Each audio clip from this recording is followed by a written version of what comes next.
में के सामने बैठ के जाप कर रहे थे। पूरा फैला पूरे कमरे में, छोटा सा कमरा आज भी है, कभी जाइएगा देखिएगा। तो कहते हैं डरे उस समय 15 साल के थे, क्या हो गया, भूत प्रेत तो नहीं आएगा उसमें, तो ये सब ज़्यादा चलता था, अब तो खैर कम हो गया ऐसे मामला। तो कहते हैं उस जो ज्योति प्रकट हुआ था उससे एक आवाज़ आई, डरो नहीं, हम तुम्हारे जन्म जन्मांतरों के गुरु हैं। तो दिख तो रहे नहीं थे वो, केवल आवाज़ आ रही थी उससे, तो और डर लग गया, क्या हो गया ये। तो फिर कहते धीरे धीरे एक आकार दिखना शुरू हुआ उसमें, और आकार में ये बड़े बड़े दाढ़ियाँ, वो भी फोटो में बना है इसमें, बड़े बड़े दाढ़ियाँ, बड़े बड़े बाल, दिगंबर शरीर, दुबला पतला शरीर। फिर ये देखे उसमें बोले ये आकार है। फिर उन्होंने अपना नाम बताया कि हम जो हैं हिमालय वासी गुरु हैं स्वामी सर्वेश्वरानंद। वो उसमें आए, इतना शरीर उनका दिख रहा था नाभि से ऊपर तक, दुबला पतला शरीर। फिर उन्होंने कहा कि हम कैसे मान लें कि आप हमारे गुरु हो। तो फिर उन्होंने प्रमाण दिखाने के लिए इनके 3 जन्म के दर्शन कराए थे। इस जन्म के पहले वाला जो जन्म था इनका, जो दिखाया इन्होंने लिखा अपनी किताबों में, स्वामी रामकृष्ण परमहंस के रूप में कलकत्ता में इनका जन्म हुआ था, और विवेकानंद जैसे योद्धा इन्होंने खड़े किए थे। पूर्व जन्मों की इनकी कहानियां चल रहे हैं वहां पर, पूरा मूवी दिखा।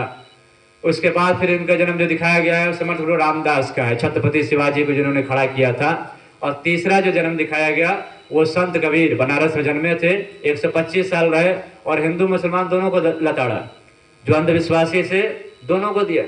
मुसलमानों को ये बोला कि 5 बार चिल्लाते हो खड़े होकर के माइक में, तुम्हारा अल्लाह क्या बहरा हो गया है जो 5 बार चिल्ला रहे ऊपर में। और हिंदुओं को भी गया कि कंकड़ पत्थर जोड़ करके उनको दिया, कंकड़ पत्थर जोड़ करके मस्जिद दियो बनाए, तापर मुल्ला बांग दे क्या बहरा हुआ खुदाए, है ना। कंकड़ पत्थर जोड़ करके मस्जिद बना लिए और ऊपर चढ़ करके 5 बार चिल्ला रहे हो, वो क्या बहरा हो गया है। तो मुसलमानों को भी सुनाया और हिंदुओं को भी सुनाया, पाथर पूजे हरि मिले तो मैं पूजू पहाड़, मैंने पत्थरे केवल पूजने से भगवान मिल जाएगा, तो हम तो पहाड़ पूजेंगे। तो उन्होंने कर्म पर ध्यान दिया, बोले कर्मों को सुधारो, कर्म ही हमारा जीवन बनाता है। तुलसीदास जी ने इसी को लिखा, कर्म प्रधान विश्व रखा, जो जस करें सो तस फल चाखा। बाकी हम कितना भी करें, हम मरेंगे तो एक ही चीज अपने साथ जाएगा, वह कर्म। हम किसके साथ कैसा बर्ताव किए, कर्म ही जाएगा, सारा संपत्ति तो यहीं छूट जाएगा। जो यहाँ का था यहीं रहेगा, लेके कर्म आए थे पूर्व जन्मों का, लेके कर्म ही जाएंगे अपने साथ में। वही कर्म के हिसाब से फिर पत्नी मिलेंगे अगले जन्म में, वैसे बच्चे मिलेंगे, उससे पड़ोसी मिलेंगे। कभी बैठ के सोचिएगा, ये प्रेस परिषद में सब जो है बड़े अच्छे लोग हैं, सब आपस में सब मिलजुल के सब रहते हैं, ऐसा ही क्यों मिले आप, कोई और जगह जाके काम कर लेते हैं, कुछ और काम धंधे करते। ये सब अपने पूर्व जन्मों में कुछ ऐसा था लेखा जोखा कि हम मिले। हम कहाँ के रहने वाले, आप कहाँ के, किसी माध्यम से हम सब जुड़ गए आपस में आकर के।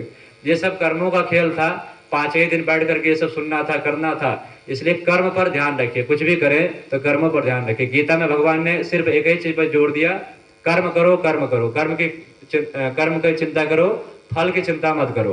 बार बार तो कर्मों पर जोड़ दे, इसलिए कर्म पर ध्यान रखिए। कर्म के हिसाब से सब कुछ होता है। हम बीमार हैं कर्मों के हिसाब से, हम दुखी हैं, उदास है, जो भी हो रहा है सब कर्म के हिसाब से है। तो जो बीत गया सो बीत गया, अब आगे जो है हम अच्छा करें।